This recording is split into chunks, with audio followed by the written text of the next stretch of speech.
Assalamualaikum warahmatullahi wabarakatuh.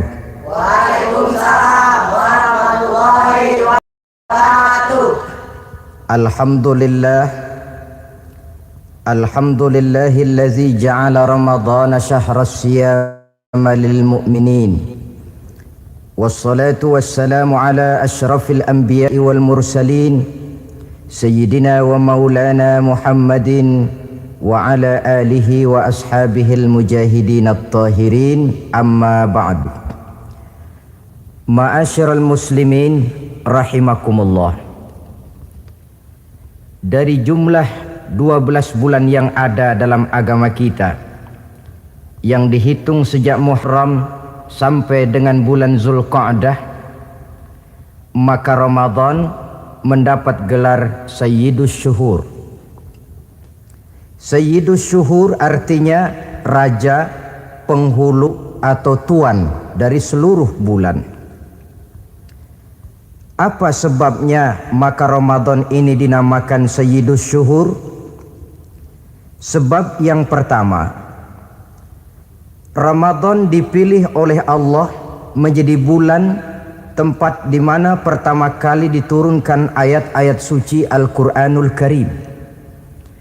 Allah tidak memilih Rabiul Awal, tidak Rajab menjadi bulan di mana diturunkan ayat-ayat suci Al-Quranul Karim, seperti yang dijelaskan dalam surah Al-Baqarah ayat 185. A'udzu billahi minasyaitonir rajim. Syahrul Ramadan allazi unzila fihi al-Qur'an hudan lin-nasi wa bayyinatin minal syuhur. Karena di dalamnya ada satu malam yang bobotnya khairun min alfi syahr. Satu malam tetapi lebih baik daripada 1000. Itu dinamakan dengan Lailatul Qadar. 1000 bulan kira-kira 83 tahun. Nilai ibadah di malam itu lebih baik daripada nilai ibadah 83 tahun. Padahal umur orang sekarang kan jarang yang sampai 83 tahun. Bagaimana ini harus kita pahami? Ma'asyiral muslimin, sejak kita akil balik sampai kepada usia kita yang sekarang ini, kalau kita mau jujur bercermin, rasanya kita harus mengakui banyak dosa dan kesalahan yang pernah kita kerjakan. Kalau kita berbuat dosa 40 tahun, kemudian kita bertobat 20 tahun lamanya, kalau menurut rumus dagang, ini kan belum tertutup. Dosa 40 tahun ditebus dengan taubat 20 tahun. Tapi haruskah dosa tidak terampuni? Allah Subhanahu wa ta'ala Maha Penyayang. Disediakannya malam-malam yang istimewa, yang punya nilai khusus. Seolah-olah Allah berkata, hai manusia, kau tidak perlu putus asa. Bagaimanapun banyak dosa kau lakukan, bagaimanapun banyak kesalahan kau kerjakan, nih, aku sediakan satu malam khairun min alfi syahrin, lebih baik daripada 1000 bulan yang disebut dengan Lailatul Qadar. Kapan sih Lailatul Qadar itu? Menurut Al-Imamul Ghazali, Lailatul Qadar itu adanya pada 10 hari yang akhir di bulan Ramadan, terutama pada malam-malam ganjil. Malam 21, 23, 25, 27 dan 29.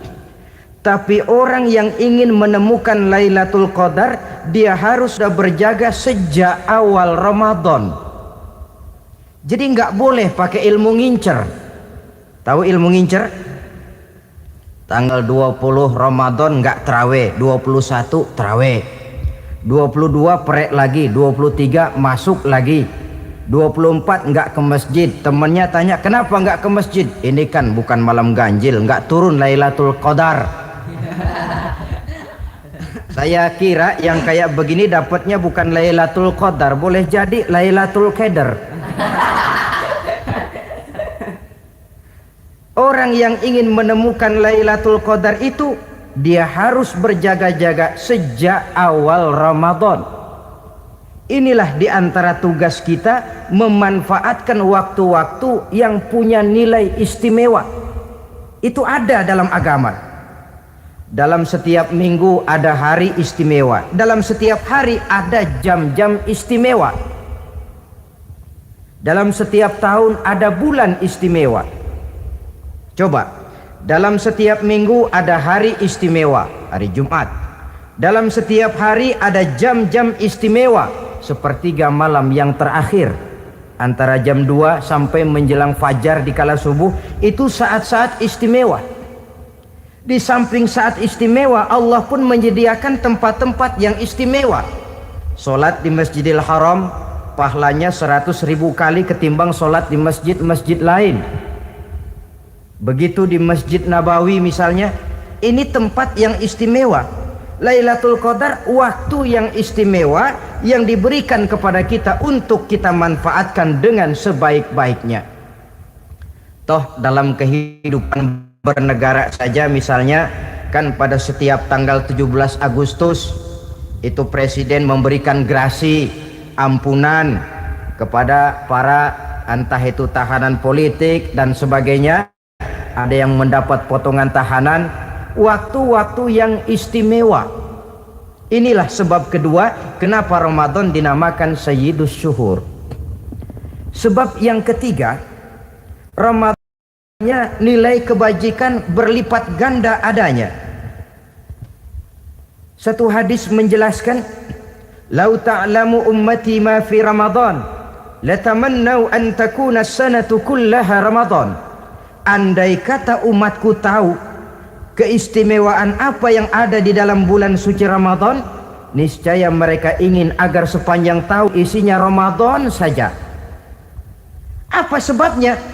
Li'annal hasanata fihi mujtami'atun. Di dalam bulan Ramadan itu berkumpul segala macam kebajikan. Wa ta'atu maqbulatun. Segala perbuatan taat diterima oleh Allah. Wa da'awati mustajabatun. Segala macam doa dan permohonan dikabulkan oleh Allah. Wa dzunuba maghfuratun. Dan segala macam dosa diampuni oleh Allah Subhanahu wa taala. Berlipat gandanya nilai kebajikan yang kita kerjakan di bulan suci Ramadan. Itu sebabnya kata baginda Nabi, "Man fariha bidukhuli Ramadan, haramallahu jasadahu 'alan niran." Siapa orang yang gembira dengan datangnya bulan suci Ramadan, Allah haramkan badannya dari api neraka. Gembira menyambut Ramadan artinya bagaimana? Apa Ramadan datang terus bakar petasan? Bukan. Pukul beduk? Bukan. Apa gunanya pukul beduk kalau nggak puasa? Apa gunanya bakar mercon kalau tidak melaksanakan ibadah di bulan suci Ramadan? Gembira menyambut datangnya Ramadan dalam arti mempersiapkan diri untuk melaksanakan ibadah dengan sebaik-baiknya di bulan suci Ramadan ini. Ma'asyiral muslimin rahimakumullah. Dalam bulan suci Ramadan ada perintah melaksanakan ibadah puasa. Apa istimewanya ibadah puasa? Pertama, yang dipanggil untuk melaksanakan puasa itu iman. Ini panggilan istimewa. Allah menyatakan, "Ya ayyuhalladzina amanu kutiba alaikumussyam." Hai orang-orang yang beriman, diwajibkan atas kamu berpuasa. Iman yang dipanggil untuk melaksanakan ibadah puasa. Contoh, satu hari di depan rumah kita lewat tukang pepaya, tukang duku, tukang duren. Kita panggil satu tukang pepaya, "Bang, pepaya, berhenti dulu sebentar." Kira-kira yang merasa tukang pepaya berhenti enggak? Berhenti. Ini tukang duku sama tukang duren berhenti enggak? Tidak. Tentu tidak berhenti karena tidak dipanggil. Ini Ramadan yang dipanggil orang-orang beriman. Hai orang-orang yang beriman, berhenti dulu sebentar. Berhenti apa? Berhenti makan di waktu siang, berhenti minum di waktu siang. Yang merasa beriman berhenti, yang tidak beriman langsung. Biar Ramadan siang-siang makan jalan terus, ngerokok ngelepus terus. Kenapa? Tidak beriman, tidak merasa terpanggil oleh ayat tadi. Sekarang tukang pepaya lewat di depan rumah, kita panggil, "Bang, pepaya, berhenti dulu." Dia dengar tapi nggak mau berhenti. Apa kita bilang? "Kang pepaya budak." Dipanggil nggak mau berhenti. Ini ada orang ngaku beriman kepada Allah, Ramadan dipanggil disuruh berhenti makan siang, nggak berhenti juga. Mukmin budak. Disuruh berhenti minum di waktu siang, nggak berhenti juga. Mukmin budak. Ini istimewanya puasa. Panggilan difokuskan kepada iman. Hai orang-orang yang beriman. Allah tidak bilang hai orang-orang yang sudah masuk Islam. Tidak. Ya ayyuhallazina aslamu. Tidak. Ya ayyuhallazina amanu yang dipanggil. Hai orang-orang yang beriman. Nilai nurani yang paling dalam itu yang dipanggil melaksanakan ibadah puasa. Lalu orang beriman yang bagaimana yang wajib puasa? Pertama, dia sudah balik. Yang kedua, berakal sehat. Yang ketiga, dia mampu berpuasa. Orang beriman macam ini balik, berakal sehat, mampu melaksanakan puasa. Kalau cukup syarat ini, dia wajib puasa. Kurang syarat, tidak wajib puasa. Jadi kalau di bulan Ramadan ada teman kita tidak puasa, jangan heran barangkali syaratnya kurang. Cukup dalam hati saja, ini orang kurang syarat, makanya nggak puasa. Pak, itu teman saya kok nggak puasa? Nggak puasa, nggak puasa. Dia bukan orang beriman kali ah. Orang yang tidak beriman itu tidak wajib puasa. Beriman kok Pak, iman, tapi nggak puasa, nggak puasa. Belum balik kali ah, belum balik, cuma badan doang gede, bongsor kali itu, belum balik. Sudah kok Pak, sudah balik, sudah, tapi nggak puasa, enggak, gila kali dia ah. Akal itu tidak wajib puasa. Waras Pak, dia tidak gila, tidak. Barangkali dia tidak mampu melaksanakan puasa karena terkena uzur syar'i. Ini keistimewaan puasa yang pertama yang dipanggil melaksanakannya iman. Keistimewaan yang kedua, oleh karena yang dipanggil iman, maka puasa dinamakan ibadah sirriyah, ibadah rahasia. Kalau kita sembahyang, orang lihat kan? Lihat enggak? Lihat. Kita bayar zakat, orang tahu. Kita pergi haji, apalagi pergi haji sekampung nganterin. Tapi kita puasa atau tidak puasa, yang tahu kan cuma kita dan Allah saja. Pura-pura sedekah nggak bisa. Pura-pura sholat ketahuan, gerakannya mesti canggung. Pura-pura pergi haji, kemana perginya? Tapi pura-pura puasa gampang. Namanya ibadah sirriyah. Bulan puasa jam 8 pagi makan. Keluar rumah bibir lap yang kering. Jalan lemesin dikit. Ada angin belaga miring. Temennya tanya, "Lu lemas amat, gue lagi puasa nih." Orang lain bisa dibohongi. Sebab puasa memang merupakan ibadah sirriyah yang tahu cuma kita dan Allah saja. Karena dia ibadah rahasia, puasa ini sulit terkena penyakit riya. Ibadah yang lain karena kelihatan orang gampang kena penyakit riya, to show only. Sholat karena kelihatan orang gampang kena penyakit riya. Karena saya jadi imam, misalnya di belakang saya lihat ada mertua, wah saya bikinlah sembahyang saya mantap-mantap, pakai sorban, pakai siwak, bahasanya saya paseh-pasehin kayak orang 16 tahun di Mekah.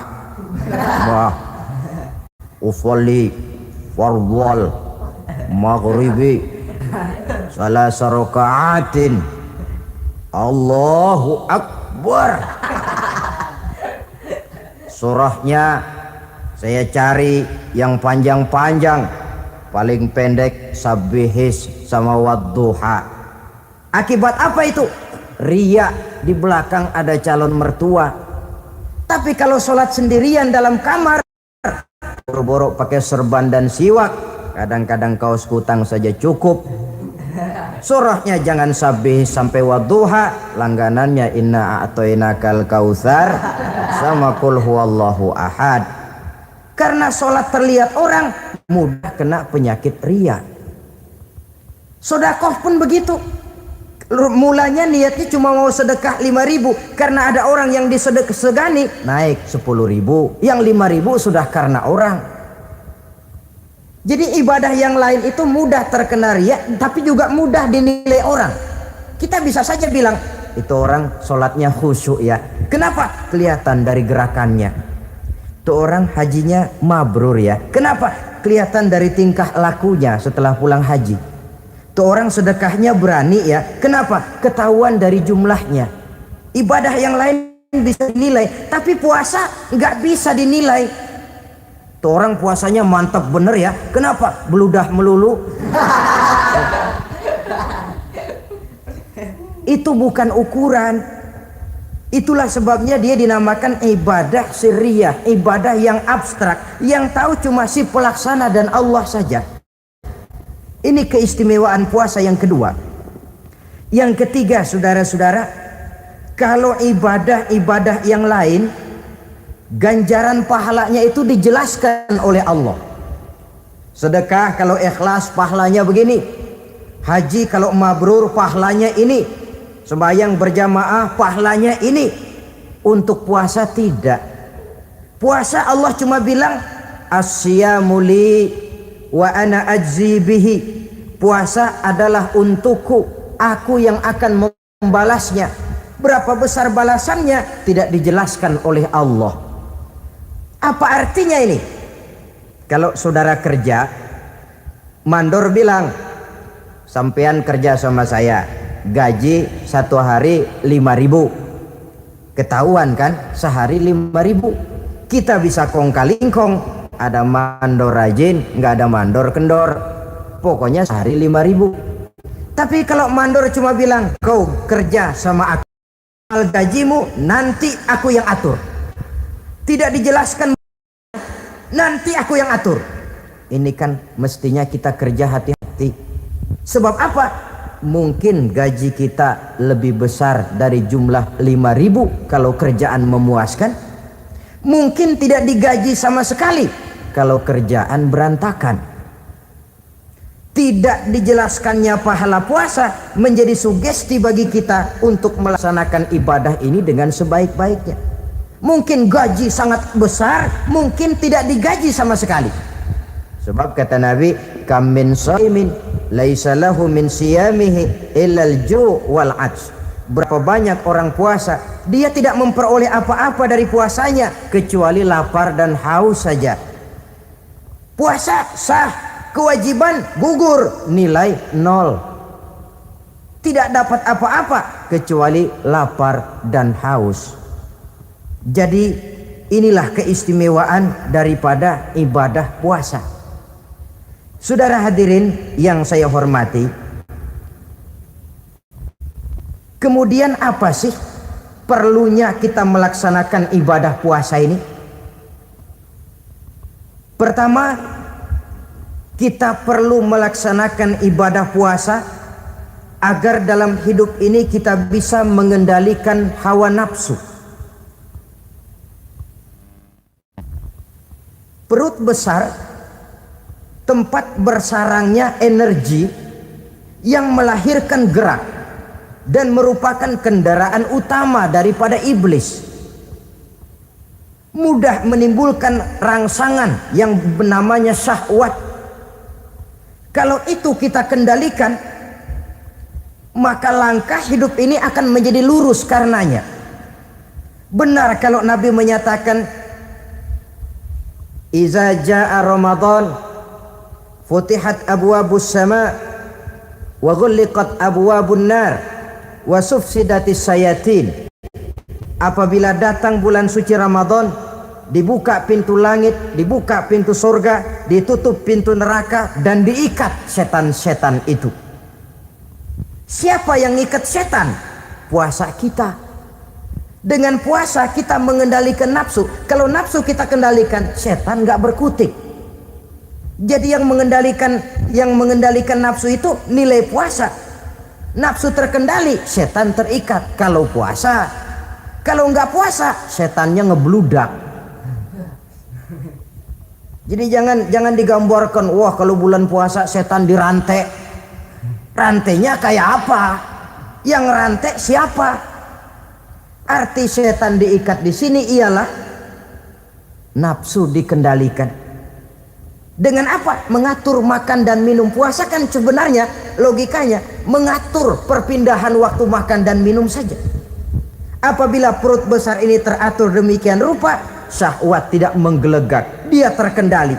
Dengan hidup pandai mengendalikan nafsu, iblis tidak berdaya dan tidak berkutik. Ma'asyiral muslimin rahimakumullah, Nabi bersabda, la yu'minu ahadukum hatta takuna hawahu taba'an lima ji'tu bih. Belum sempurna iman kamu kalau nafsumu belum ikut apa yang aku bawa. Yang dibawa Nabi tidak lain daripada syariat, termasuk di dalamnya pelaksanaan ibadah puasa. Karena itu saya pesan kepada seluruhnya, jangan kalau puasa kayak orang ngancem. Siang bisa mengendalikan nafsu, tapi begitu maghrib berbunyi, nafsu sudah tidak terkendalikan lagi. Itu namanya puasa orang ngancem. Kayaknya biarin siang gua tahan, ntar lo maghrib. Begitu maghrib berbunyi, sudah macam bendungan pecah. Semua isi meja pindah ke perut. Akhirnya kalau siang dia setengah mati kelaparan, habis buka setengah mati kekenyangan. Dua-duanya jelek. Kalau sudah kekenyangan, yang enak kan ngukur balik. Tidur. Maghrib liwat, isya out, trawek boten. Temennya nyamper ke masjid yuk trawek duluan deh, gua kenyang bener nih. Kenyang. Berbuka itu yang bagus pakai etik ya, etika buka itu. Maghrib berbunyi, cukup seteguk air, 3 butir korma atau sepotong kue. Sholat maghrib. Selesai sholat maghrib, masuk ronde kedua. Waktunya agak panjang, makan ala qadarnya. Selesai makan, berangkat ke masjid, isya tarawih. Pulang tarawih, masuk ronde ketiga. Waktunya panjang, mau habis-habisan juga nggak apa-apa. Tapi kalau begitu maghrib berbunyi langsung dipukul 1 ronde, kita yang rubuh. Kekenyangan. Waktu siang dia sanggup mengendalikan nafsu, tapi begitu maghrib berbunyi, nafsu sudah tidak terkendali lagi. Asar pengaruh puasa tidak akan membekas dalam jiwanya. Siang jelas puasa, nggak boleh ngerokok. Begitu maghrib sampai imsak kayak lokomotif, kelebul nggak berhenti. Tidak lagi sanggup mengendalikan diri, mumpung boleh katanya. Sampai pernah kejadian ada orang bangun sahur kesiangan, bingung dia waktunya tinggal dikit. Mau sahur dulu nggak keburu ngerokok, mau ngerokok dulu takut nggak keburu sahur. Akhirnya bareng, sebelah nyuap nasi, sebelah ngerokok. Itu macam mana rasanya kalau sudah kayak begitu itu. Padahal pengaruh daripada melaksanakan puasa akan terlihat dari sejauh mana seseorang dalam hidup mampu mengendalikan nafsu. Bukan pada waktu memang dilarang, tapi pada waktu diizinkan. Di situ yang paling kelihatan. Kalau waktu siang saudara mampu mengendalikan nafsu, itu jelas saja memang seharusnya wong puasa. Malam dalam keadaan makan boleh, minum boleh, masih mampu mengendalikan nafsu, dalam arti makan dan minum pada batas yang wajar saja. Itulah yang dikehendaki dari melaksanakan ibadah puasa, sehingga ibadah itu membekas dan ikut membentuk kepribadian orang. Sekali lagi, jangan cuma waktu siang saja bisa mengendalikan nafsu. Di waktu malam pun dalam kondisi yang memang dihalalkan, kita juga hendaknya mampu mengendalikan nafsu. Jadi inilah perlunya puasa yang pertama, supaya kita bisa mengendalikan nafsu. Yang kedua, puasa itu melatih kita hidup sederhana.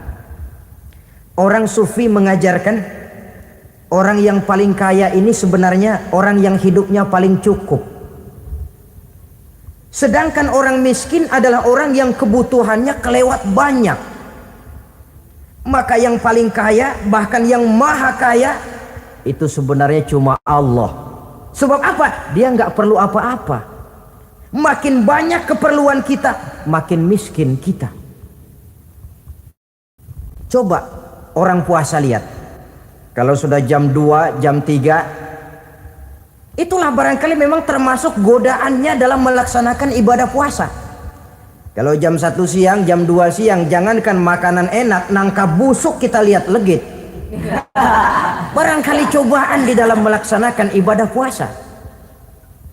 Tapi kalau sudah maghrib berbunyi, berbuka kita kena seteguk air, sepotong roti, 3 butir korma, kenyang rasanya. Kemana keinginan yang tadi begitu menggebu-gebu? Oh, bisikan nafsu rupanya itu. Makin dalam kita merenung, makin sampai kita kepada bentuk kesederhanaan di dalam hidup ini.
Jadi ibadah puasa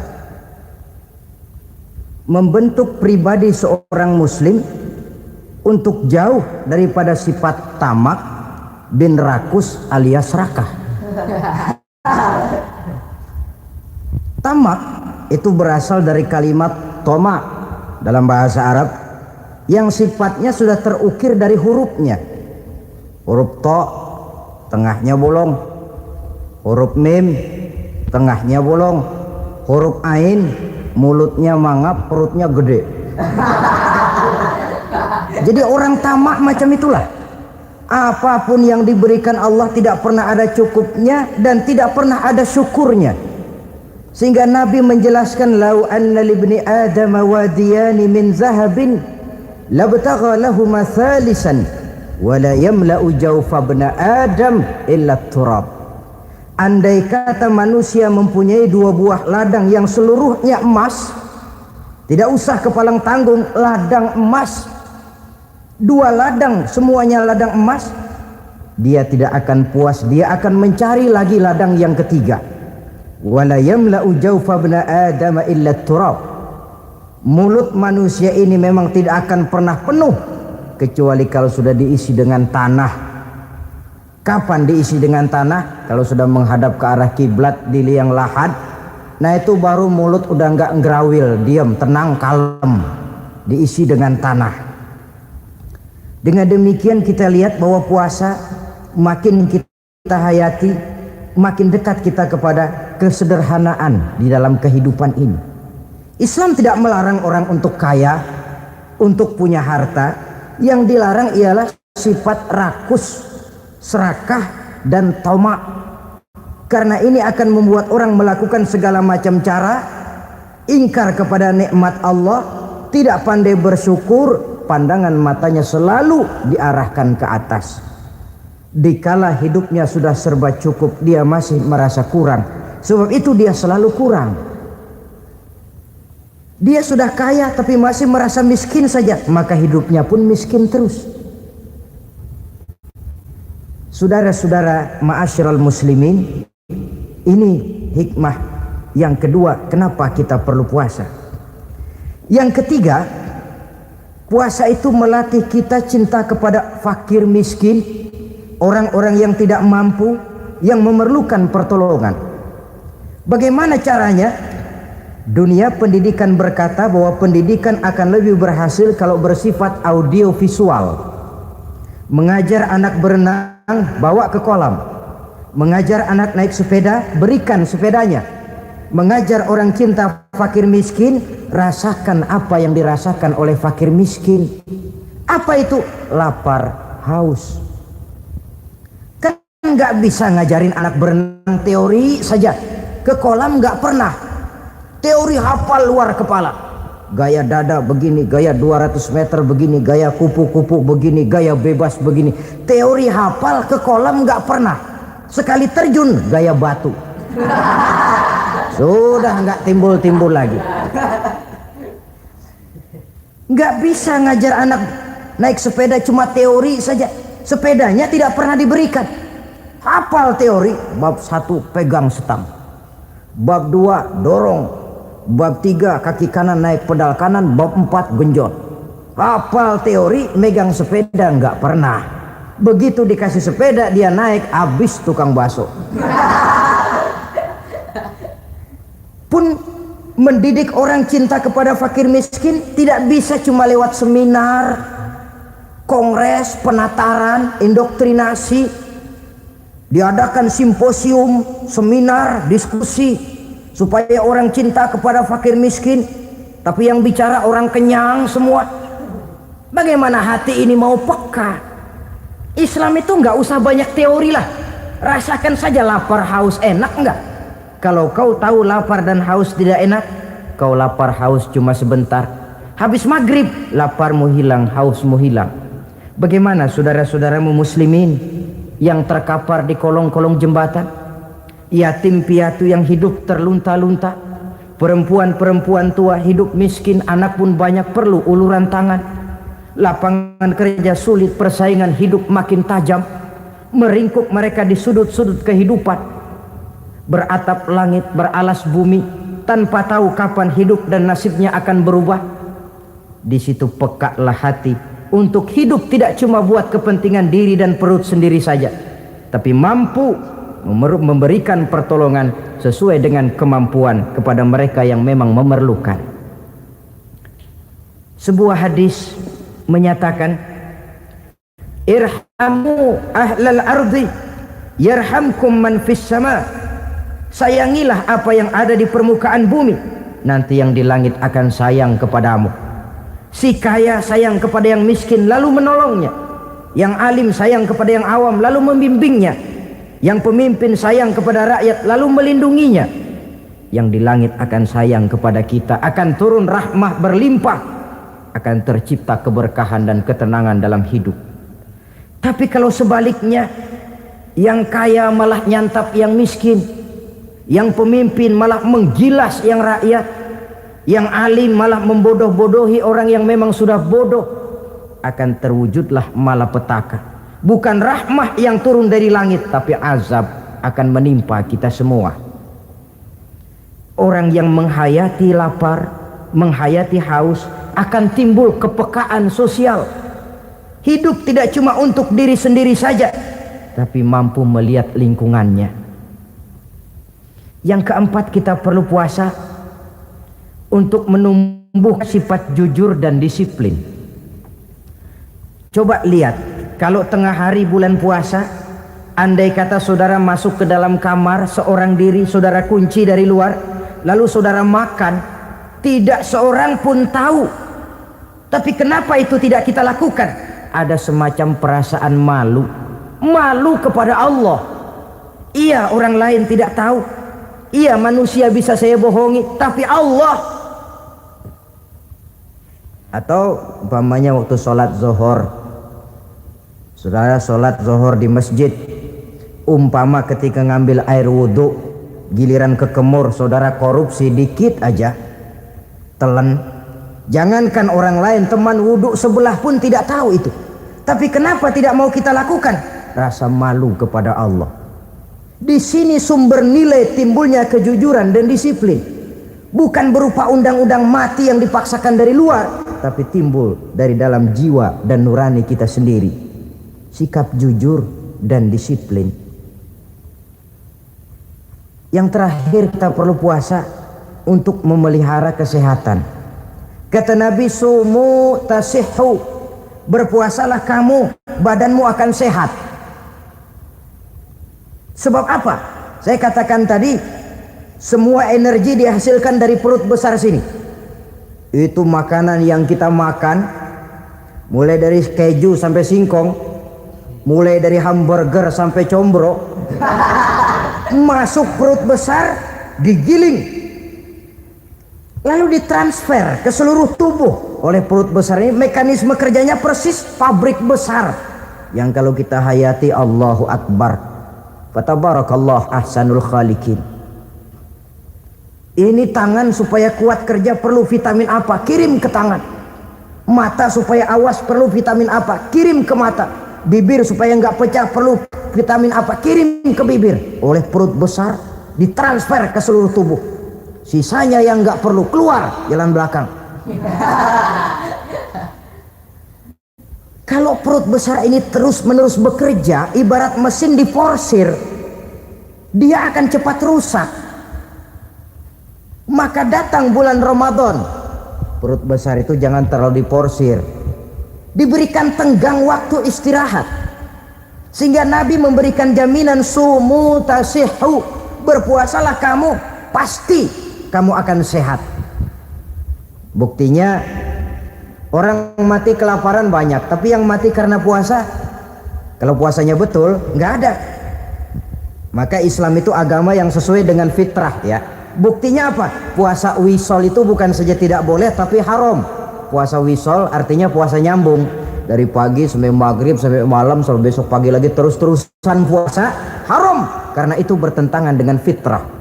Islam tidak, cukup dari waktu imsak sampai datang waktu maghrib. Kenapa? Menurut perhitungan itu sesuai dengan daya kemampuan maksimal manusia. Sudah diukur itu. Allah yang bikin manusia kok. Jadi kalau Allah perintah puasa, itu sudah dalam kemampuan daya tampung dari kapasitas yang dimiliki manusia. Orang mati kelaparan banyak, yang mati karena puasa nggak ada. Belum pernah saya dengar ada warta berita, sari berita-berita penting dalam siaran ini, gara-gara bulan puasa orang Islam pada mati. Nggak ada. Yang mati kelaparan banyak, tapi yang mati karena puasa tidak ada. Nabi menjamin, sumu tasihhu, berpuasalah kamu, pasti badanmu akan sehat. Ma'asyiral muslimin, kalau sudah tahu kita apa perlunya kita berpuasa, pembicaraan akan saya lanjutkan bagaimana seharusnya kita puasa. Puasa yang ideal itu yang bagaimana? Al-Imamul Ghazali menjelaskan, orang yang puasa itu ada 3 macam. Pertama, saumul awam, puasanya orang kebanyakan. Orang macam ini merasa sudah puasa asal tidak makan, tidak minum, puasa sudah. Pokoknya tidak makan, tidak minum, itulah puasa. Ini puasanya orang awam. Matanya tidak pernah puasa, kupingnya tidak puasa, kakinya tidak puasa, tangannya tidak puasa. Ini puasa orang awam kebanyakan. Hasilnya tidak mustahil seperti yang dikatakan Nabi tadi. Berapa banyak orang puasa tidak mendapat apa-apa dari puasanya kecuali lapar dan haus. Puasa sah, kewajiban gugur, nilai 0. Kan rugi ibadah semacam itu. Sebab jangan lupa, yang membatalkan itu kan 2. Ada yang membatalkan pahala puasa, ada yang membatalkan puasa. Bedanya apa? Kalau puasa batal, pahala jelas batal. Tapi kalau pahala yang batal, puasanya mungkin sah, kewajibannya gugur, tapi pahala tidak ada. Kalau yang membatalkan puasa sih umumnya kita bisa jaga itu. Sebab apa? Masalahnya konkret, kelihatan. Apa yang membatalkan puasa? Misalnya makan dan minum yang disengaja walaupun sedikit, batal. Sedikit tapi sengaja tidak mengenyangkan, batal. Mamanya pentol korek yang kecil itu, sengaja telan waktu puasa, batal. Kan sedikit pak, nggak kenyang kok. Sengaja itu yang bikin batal. Tapi kalau tidak sengaja seperti lupa, itu tidak batal. Misalnya hari pertama puasa, habis sembahyang subuh tidur, bangun jam 8, lupa kebiasaan, langsung aja nyerbu ke dapur. Dapat sepiring setengah, ingat, astagfirullah, lagi puasa, betul. Setelah ingat bagaimana? Yang masih ada di mulut keluarkan, berkemur, lanjutkan puasanya, sah. Perkara sepiring setengah yang udah kadang masuk bagaimana pak? Itu rezeki.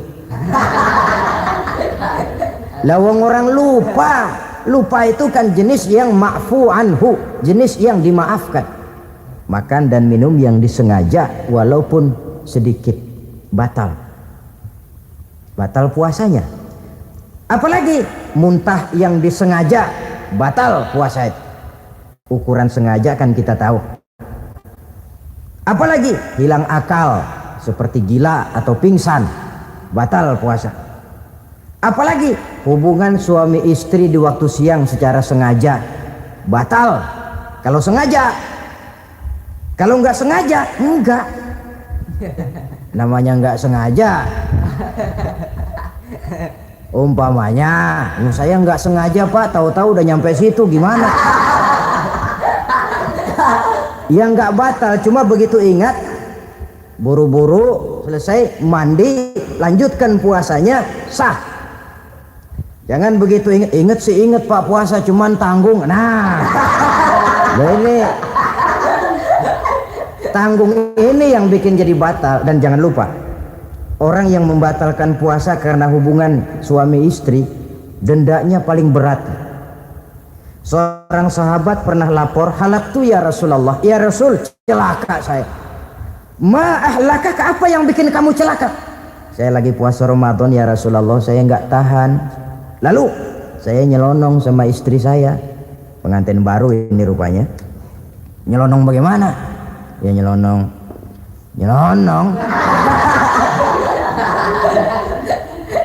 Melanggar dia, tapi jujur, lapor. Kata Rasul, ya sudah, bayar dendanya. Dendanya apa ya Rasulullah? Bebaskan budak. Aduh, saya nggak punya budak ya Rasulullah. Tidak punya. Puasa 2 bulan berturut-turut, tidak boleh diselang-seling. Syahraini mutatabi'aini, 2 bulan berturut-turut, tidak boleh diselang-seling. Gimana? Sanggup puasa 2 bulan berturut-turut? Enggak kuat ya Rasulullah. Enggak kuat. Ramadan yang sebulan aja saya nyelonong, apalagi 2 bulan. Kalau kau tidak kuat juga, beri makan 60 fakir miskin, 1 orang 1 mod ya Rasulullah. Apalagi jangan memberi makan 60 fakir miskin. Wong istri saya di rumah sehari masak 3 hari libur. Saya orang susah ya Rasulullah. Saya pikir lagian ya orang kebangetan juga, udah melarat sama larangan berani. Rasul masuk ke dalam kamar, keluar kembali bawa sekeranjang kecil kurma. Kalau kau tidak punya apa-apa, bawa pulang nih, sedekahkan kepada orang-orang miskin di kampungmu sebagai pembayar dendamu. Ya Rasulullah, apalagi di kampung saya itu yang paling miskin saya. Waduh, rusak benerin orang. Apa marah Rasul? Beliau malah senyum. Ya sudah, kalau memang yang paling miskin kamu, bawa pulang saja itu korma, beri makan anak istrimu di rumah. Orang ini udah ngelanggar larangan, dapat korma lagi. Yang kedua, watak hukum Islam itu elastis, fleksibel, tidak kaku. Tidak kalau sudah begitu ya mesti begitu, itu tidak. Yang sering kaku kan kitanya umat Islam di dalam memahami Islam. Saudara hadirin yang saya hormati, yang tidak boleh itu pun di waktu siang. Kalau malam sejak maghrib sampai sebelum imsak, pada awal perintah puasa tidak boleh. Tapi ternyata banyak juga yang nyerempet-nyerempet. Sampai Allah turunkan, uhilla lakum lailatas siyami arrafasu ila nisaikum. Dihalalkan bagi kamu pada malam puasa bergaul dengan istrimu. Jadi barangkali di antara pendengar ini ada yang pengantin baru, tolong sabarlah di waktu siang. Tunggu maghrib berbunyi. Kalau sudah maghrib habis buka, mau buka lagi juga nggak apa-apa. Terserah saja. Ini yang membatalkan puasa. Yang kita sulit mengontrol, yang membatalkan pahalanya. Apa misalnya? Ngomong-ngomongin orang. Puasa. Ngomongin orang jalan terus. Itu ya tetangga kita. Kenapa emang? Oh, anu. Kita sih bukan ngomongin orang ini. Bukan ngomongin orang katanya. Ngomongin tuyul. Anu. Bohong. Orang puasa bohong, apa puasanya batal? Tidak. Puasanya sah. Yang batal mungkin pahalanya. Saudara-saudara, ma'asyiral muslimin rahimakumullah. Mata, terutama di kota-kota besar, menjaga mata ini kadang-kadang kita nggak pengen lihat tapi kelihatan. Sebab itu memang yang tidak boleh ngeliatin. Kalau kelihatan lain, kelihatan itu kan rezeki. Orang kita nggak mau tapi kelihatan. Yang kelihatan itu sebentar. Kata Imam Ali, nazaratul ula laka wasaniyatu alaika. Pandangan pertama untukmu, yang kedua atasmu. Jadi begitu kelihatan, ya sudah. Jangan kelihatan tapi manteng aja nggak mau. Ya ini mantengnya ini yang jadi urusan. Saudara hadirin yang saya hormati, dengan kata lain, berusahalah kita untuk puasa zahir batin. Itu yang pertama tadi. Puasa tingkatnya orang saumul awam disebut. Tingkat yang kedua, saumul khawas, puasanya orang khusus. Bagaimana ini? Di samping tidak makan dan tidak minum, panca inderanya sudah ikut puasa. Matanya puasa, kupingnya puasa. Asal ada diajak ngomong-ngomongin orang, maaf ya, kuping saya lagi puasa. Kakinya puasa, diajak jalan ke tempat yang tidak baik, dia bilang, maaf saja, kaki saya lagi puasa. Diajak nyolong, maaf, tangan saya lagi puasa. Tidak cuma sekedar tidak makan dan tidak minum, panca inderanya sudah ikut puasa. Sekurang-kurangnya seperti inilah puasa kita, zahir batin. Nah, yang tertinggi disebut saumu khawasil khawas, puasa orang khusus yang lebih khusus lagi. Ini sudah the first class ini, puasanya orang VIP. Bagaimana puasanya orang ini? Di samping tidak makan dan tidak minum, puasa panca inderanya, hatinya juga sudah ikut puasa dari seluruh keinginan yang selain Allah. Wah, ini kelas tinggi. Orang yang puasa macam ini, andai kata jam 3 sore dia berpikir, ntar sore buka pakai apa ya, dia menganggap batal pahalanya. Kenapa? Masih mikirin makanan. Kalau kita kan bukan cuma mikirin, ngancem. Waduh, jam 5 di meja udah berderek es kopior, kelapa muda, cendol. Apa yang mau diminum lebih dulu?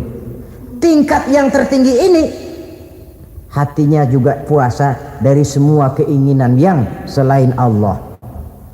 Idealnya sekurang-kurangnya kita puasa zahir batin. Zahirnya menahan diri dari yang membatalkan puasa, batinnya mencegah diri dari yang membatalkan pahala puasa kita itu. Ma'asyiral muslimin rahimakumullah. Terakhir, Rasulullah sallallahu alaihi wasallam membagi bulan Ramadan itu menjadi 3 bagian. Sepertiga yang pertama, tanggal 1 sampai 10 Ramadan, masa turunnya rahmah, turunnya kasih sayang Allah. Kalau istilah sepak bola, tanggal 1 sampai 10 Ramadan ini disebut babak semifinal. babak penyisihan. Sepak bola itu kalau baru tingkat babak penyisihan, pesertanya banyak. Seluruh kesebelasan turun bertanding, babak penyisihan. Ramadan tanggal 1 sampai 10 babak penyisihan, putaran pertama. Pasaran puasa rame. Masjid musola full house, meledak, tidak sanggup menampung jamaah yang tarawih itu.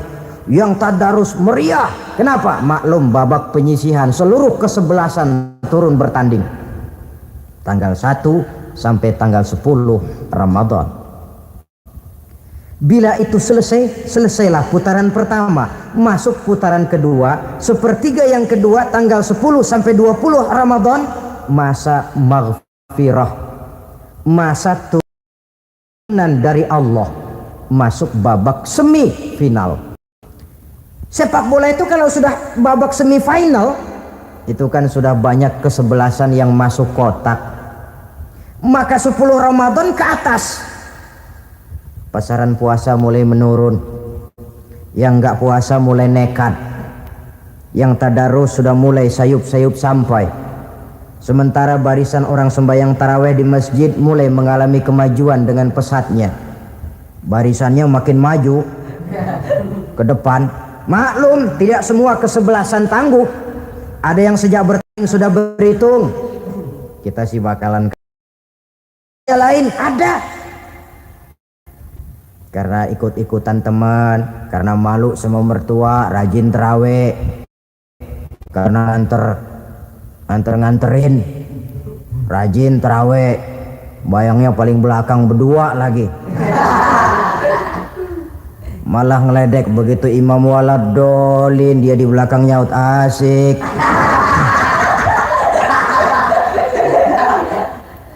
Yang kayak begini ini sudah nggak bakal tahan lama, akan gugur di babak semifinal. Puncaknya putaran terakhir tanggal 20 sampai akhir Ramadan, masa itkun minan nar, masa pembebasan dari api neraka, masuk babak final. Kalau sudah babak final, ya pesertanya nggak banyak sudah. Ramadan tanggal 20 ke atas babak final, pesertanya nggak banyak. Sebab apa? 20 Ramadan ke atas pikiran orang sudah bercabang itu.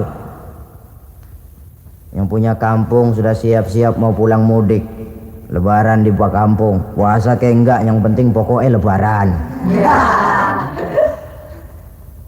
Yang pegawai negeri gajinya kecil, anaknya banyak, palanya ngebet.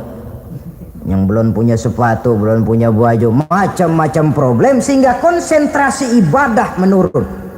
Padahal Nabi sangat menganjurkan tingkatkan ibadah, la siyama fi asril awakhir, lebih-lebih pada hari 10 yang akhir, tanggal 20 sampai akhir Ramadan. Di situ dianjurkan memperbanyak ibadah, i'tikaf, tarawih, tadarus Quran, bersedekah, amalan-amalan sunnah yang sangat dianjurkan di bulan suci Ramadan ini. Nah, mereka yang keluar sebagai finalis Ramadan, Allah Subhanahu wa ta'ala berkenan memberikan piagam penghargaan. Di atas piagam itu tertulis dengan nyata, ghufira lahu ma taqaddama min zambihi. Pemegang piagam ini dinyatakan keluar sebagai finalis Ramadan, kepadanya diberikan penghargaan dengan jaminan ampun terhadap seluruh dosa yang pernah dia kerjakan, sehingga dia keluar Ramadan masuk 1 Syawal seperti bayi baru dilahirkan oleh ibunya, bersih tanpa dosa karena sudah dibersihkan oleh ibadah Ramadan, sehingga masuk Syawal dia rayakan Idul Fitri, dia pantas mengucapkan minal aidin wal faizin. Minal aidin artinya semoga kita termasuk orang yang kembali. Kembali kemana? Kembali kepada fitrah, seperti bayi baru dilahirkan oleh ibunya, tidak punya dosa kepada Allah karena sudah dibersihkan oleh ibadah Ramadan. Ini orang yang finalis, puasanya betul, tarawihnya betul, pantas mengucapkan minal aidin. Dan kalau tarawih cuma 2 malam, puasa 3 hari, lebaran paling rajin, mas minal aidin ya, minal aidin. Nggak tahu diri lo, minal aidin dari mana? Saudara hadirin, dosa kepada Allah bersih oleh ibadah Ramadan. tinggal dosa kepada sesama manusia, berhalal bihalal di hari raya Idul Fitri. Nah, inilah pembicaraan kita pada pertemuan kali ini, dengan harapan mudah-mudahan ibadah kita diterima Allah, kita keluar sebagai finalis yang pada akhirnya masuk ke dalam kelompok minal aidin wal faizin, orang yang kembali suci kepada fitrah dan orang yang beruntung. Dengan semangat inilah kita rayakan Idul Fitri, hari raya kembali kepada fitrah. Terima kasih banyak atas segala perhatian, mohon maaf atas segala kekurangan. Usikum wa nafsi bitaqwallah. Wassalamualaikum warahmatullahi wabarakatuh. Waalaikumsalam warahmatullahi wabarakatuh.